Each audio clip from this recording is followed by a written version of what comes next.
How to change Netspend card online. Open up a browser that you prefer and search for www.netspend.com, then give it a search. You will be redirected to the Netspend homepage. So right here, you will see the option of already have a card activate now option. So you can go ahead and tap on it. If not, tap on activate card button at the top. So go ahead and tap on any one of these options.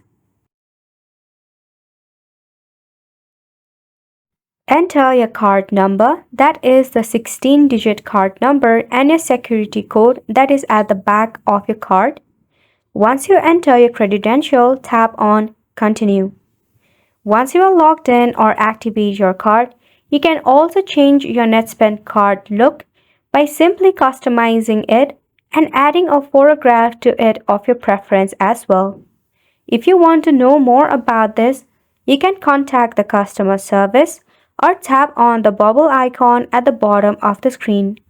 Once you tap on it, you'll be able to chat with an agent or a bot regarding the customization of your Netspend card online.